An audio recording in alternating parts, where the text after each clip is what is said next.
Qu'est-ce que tu racontes? Un podcast FLE. Épisode 12. Être en retraite, ça fait quoi? Bonjour à toutes et à tous et bienvenue dans l'épisode 12 de Qu'est-ce que tu racontes? Aujourd'hui, je vous propose un épisode un peu spécial puisque je ne serai pas toute seule à vous parler. En effet, j'ai eu envie d'aborder pour une fois un sujet qui ne me concerne pas et il me fallait logiquement une personne qui est concernée pour vous en parler. C'est pour cette raison que nous accueillons aujourd'hui Michel qui est ma maman. Bonjour Michel. Bonjour. Bienvenue dans Qu'est-ce que tu racontes? Je suis très heureuse de t'accueillir aujourd'hui pour parler d'un sujet qui te touche depuis quelques mois et qui est la retraite. Est-ce que tu pourrais commencer par te présenter, s'il te plaît? Je suis Michel, j'ai 62 ans, je suis mariée et j'ai 2 enfants. 2 filles, une de 30 ans bientôt et l'autre de 27 ans, Lisa. Aujourd'hui, je suis à la retraite. J'ai commencé ma carrière dans l'industrie de l'habillement, c'est-à-dire la fabrication de vêtements. Ma formation de départ, c'était pour travailler dans ce milieu. J'ai travaillé dans un atelier de couture pendant 17 ans et suite à ça, il y a eu une période où la confection française n'était plus performante par rapport aux vêtements fabriqués à l'étranger. Donc j'ai été licenciée, j'ai perdu mon travail parce que l'atelier a fermé. Je suis restée à la maison, j'ai pris un congé parental pour m'occuper de Lisa qui venait de naître. Ok. Est-ce que tu peux nous expliquer ce qu'est un congé parental avant de continuer? Oui, un congé parental, c'est une période où on ne travaille pas pour s'occuper d'un enfant. Normalement, on reçoit un petit peu d'argent de l'État pendant cette période, mais pas toujours. D'accord, merci. Et après cette période de congé, qu'est-ce que tu as fait? J'ai commencé à garder des enfants à la maison, j'étais assistante maternelle. J'ai fait ça pendant 5 ans. Et puis au bout de 5 ans, je me suis aperçue que ce n'était pas vraiment ma tasse de thé. Je pense que je n'étais pas faite pour ça. Mon lieu de travail, c'était ma maison et je n'avais plus vraiment de contact à l'extérieur. Je pense qu'il me manquait des collègues. Et puis je crois que m'occuper des enfants tous les jours comme ça, je n'étais pas faite pour ça. Donc j'ai changé de travail pour aller dans un EHPAD. C'était le dernier poste de ta carrière. Qu'est-ce que c'est un EHPAD? Un EHPAD, c'est un établissement spécialisé pour personnes âgées en fait. On accueille les gens qui ne sont plus capables de rester chez eux parce qu'ils ont des problèmes de santé ou de mobilité. Normalement, ils peuvent venir à partir de 65 ans, mais en général, les gens arrivent plus tard quand même. Les gens vieillissent beaucoup plus et ils arrivent entre 85 et 90 ans.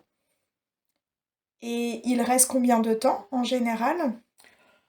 Au mieux, il reste une dizaine d'années, mais maintenant, à l'époque actuelle, on arrive à avoir des centenaires, des personnes qui ont plus de 100 ans.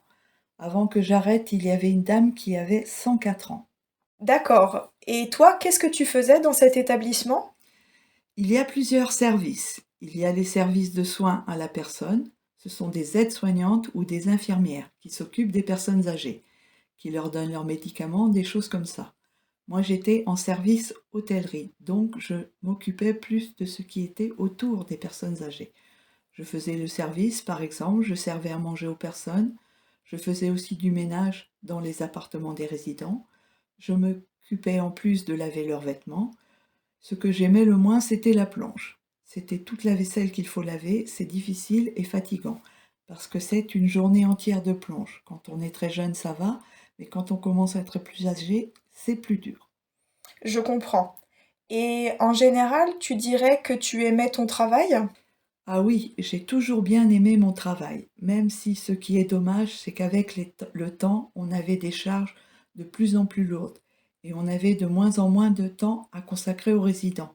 Par exemple, à la fin, on avait plus de chambres à nettoyer, donc on n'avait plus de temps de discuter avec les résidents. Au début, c'était différent? Oui, j'ai travaillé 18 ans à l'EHPAD et au début, c'était plus facile. On avait plus de temps d'être avec les gens. Il y avait aussi le fait que les résidents arrivaient plus autonomes que maintenant. Ils habitaient même dans des petites maisons et nous, on avait moins de tâches à effectuer. Donc on pouvait passer plus de temps avec eux, les aider pour faire quelque chose ou alors discuter. Et maintenant que tu es en retraite, depuis le mois d'octobre, tu dirais que le passage entre ton travail d'avant et la retraite s'est passé comment en général? Est-ce que c'était facile ou difficile? Tout ce qui était administratif, ça a été très facile. Pour le reste, c'est vrai qu'il y a un temps d'adaptation. On n'arrête pas de travailler comme ça, en fait. Avant de partir, tu te dis que tu vas faire plein de choses. Tu attends d'être à la retraite pour faire ces choses. Mais quand la retraite arrive, tu n'as pas forcément envie de les faire parce que tu es un peu perdu. Tu sais pas trop où trouver ta place dans tout ça. Mais il faut un peu de patience, attendre que les choses se mettent en place. Il faut trouver des occupations aussi. D'accord. Est-ce que tu peux me donner des exemples de ces choses que tu voulais faire à la retraite et que tu attendais? Avec mon mari, on a des petits voyages à faire, par exemple, mais pour le moment, il n'est pas à la retraite, il est en arrêt de travail. Donc c'est comme s'il était à la retraite, mais on est un peu bloqué parce qu'il n'a pas le droit de faire tout ce qu'il veut. Il ne peut pas sortir de la France facilement, par exemple. Sinon, je pense que je vais retourner à l'EHPAD comme bénévole aussi. J'aimerais y retourner pour aider gratuitement un après-midi par semaine, par exemple. Et puis si je trouve que je m'ennuie, je peux éventuellement faire des remplacements à l'EHPAD, parce que la loi française autorise les retraités à retourner travailler. Mais il faut attendre 6 mois après le début de sa retraite. J'aimerais bien aller à la piscine aussi, mais pour le moment c'est difficile parce qu'il fait froid. Si j'avais commencé ma retraite au printemps, je pense que ça aurait été plus facile, parce que si tu as le soleil qui est là et le beau temps, c'est un peu moins déprimant peut-être. Ah oui, ça c'est une chose à laquelle on ne pense pas forcément. Et maintenant, est-ce que tu pourrais me parler un peu de ce qu'on doit faire concrètement en France pour commencer la retraite? Comment ça se passe? Il faut commencer à y penser 6 mois à l'avance à peu près. Déjà, je me suis inscrite sur le site du gouvernement et puis après, je suis allée à France Service. C'est un service qui aide les gens à mettre leur retraite en place. Mais il s'occupe aussi d'autres services administratifs. Le plus important, c'est de garder les fiches de paie. C'est ce que tu reçois chaque mois et qui te donne les détails de ton salaire. De manière générale, il faut garder un maximum de justificatifs de ce que tu as fait dans ta carrière. Mais bon, en général, maintenant, comme tout est informatisé, tu y retrouves tout. Oui, c'est vrai. En France, ces dernières années, on a beaucoup entendu parler de la réforme des retraites. L'âge de départ à la retraite a été reculé jusqu'à 64 ans, la durée des cotisations, c'est-à-dire la période de la vie pendant laquelle on doit travailler pour payer les retraites, cette durée des cotisations a aussi augmenté. Il y a des différences en fonction de l'âge auquel on a commencé à travailler, etc. Bref, tout ça est très compliqué et ce n'est pas terminé parce qu'on parle toujours de modifier cette réforme. Comment tu l'as vécu les mois qui ont précédé ton départ en retraite, toi? En France, on compte tes trimestres et il te faut un certain nombre de trimestres pour pouvoir aller en retraite. Mais il y a aussi un âge légal pour partir. Moi, je pensais que j'avais une carrière longue parce que j'ai commencé à 17 ans et normalement, tu peux partir plus tôt. Mais finalement, avec les congés parentaux que j'avais pris, ça n'a pas fonctionné. Et en plus, quand la première réforme des retraites est passée, j'ai eu 6 mois de travail qui sont ajoutés. Mais bon, pour moi, ça allait. Ça a été pire pour d'autres personnes. Mon mari, par exemple, est plus jeune que moi, donc il devra faire 1 an et demi de plus que ce qui était prévu. Ça fait quand même beaucoup plus long. Ça dépend de ta date de naissance, si je comprends bien. Oui, ils ont fait ça pour régulariser et que tout le monde finisse à 64 ans. Mais pour l'instant, c'est la période de transition, donc tout le monde ne finit pas au même âge. Ok, ça ne facilite pas les choses. Pour terminer, si tu devais donner un conseil à une personne qui est presque arrivée à la retraite, qu'est-ce que tu lui dirais? Moi, je pense que c'est plutôt individuel. Chacun ne le vit pas de la même façon. Il y en a qui attendent ça avec tellement d'impatience et d'autres qui ont un peu peur. Je crois qu'il faut préparer quand même un peu, essayer de se demander ce qu'on voudrait faire. Mais en même temps, je pense aussi que c'est important de se donner le temps de s'adapter. En général, on dit qu'il faut 6 mois. Moi, ça fait 3 mois et je commence à savoir ce que j'ai envie de faire. On n'est pas pressé, donc il faut prendre son temps. Bon, c'est une bonne conclusion.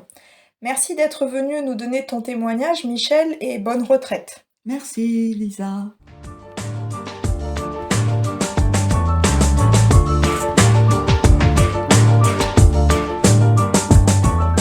C'est un épisode un peu spécial, mais comme d'habitude, nous allons prendre le temps de revoir le vocabulaire de cet épisode ensemble. Premièrement, Michelle nous a dit qu'elle avait été licenciée de son premier poste. Cela signifie qu'elle a perdu ce poste parce qu'il n'y avait plus suffisamment de travail. Deuxièmement, elle nous a aussi parlé de son congé parental, qui est une période pendant laquelle on s'arrête de travailler pour s'occuper d'un enfant. Un autre type de congé, c'est l'arrêt de travail. On le fait cette fois quand on a un problème de santé qui nous empêche de travailler. Troisièmement, Michelle a évoqué son travail comme assistante maternelle. C'est une personne qui garde des enfants trop petits pour aller à l'école. Mais elle a déclaré que ce n'était pas sa tasse de thé. C'est une expression qu'on utilise pour parler d'une chose qui n'est pas faite pour nous, qui ne nous correspond pas. Par ailleurs, nous avons aussi parlé des centenaires de l'EHPAD, qui sont des personnes qui ont plus de 100 ans. D'ailleurs, Michelle a aussi dit qu'elle allait y retourner pour être bénévole, c'est-à-dire pour travailler mais sans être payée, seulement pour aider. Enfin, concernant la retraite, nous avons dit qu'en France, il faut respecter une durée de cotisation, c'est-à-dire une période de travail en trimestre suffisamment longue, et qu'il faut aussi bien garder ses fiches de paye, le papier qu'on reçoit chaque mois et qui détaille notre salaire, pour aller en retraite. Voilà, qu'est-ce que tu racontes, c'est terminé pour aujourd'hui. Mais j'aimerais bien savoir ce que vous pensez de notre sujet du jour. Est-ce qu'il y en a parmi vous qui sont en retraite? Et si vous n'y êtes pas, est-ce que vous l'attendez? Écrivez-moi dans les commentaires, en français, évidemment.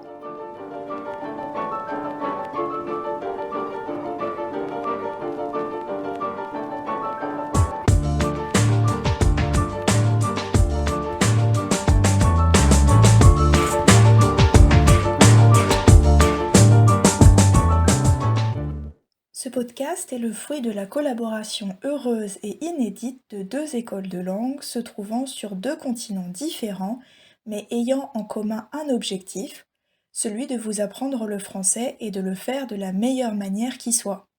La première, Centrum Saluola, est une école polonaise située à Varsovie. Spécialisée dans l'enseignement en ligne, elle propose des cours pour adultes, enfants et adolescents en petits groupes. Si vous êtes ambitieux, déterminé, méthodique et appréciez le sentiment d'efficacité, vous êtes au bon endroit. C'est exactement la méthode de travail de son équipe de professeurs qualifiés.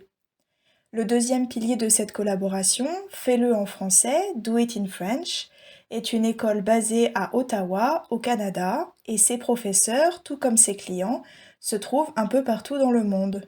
Son mot d'ordre? Chacun peut apprendre le français, y prendre du plaisir et devenir un véritable francophone dans le bien-être et la convivialité. Venez apprendre avec un collectif de professeurs de français professionnels et indépendants motivés pour vous aider.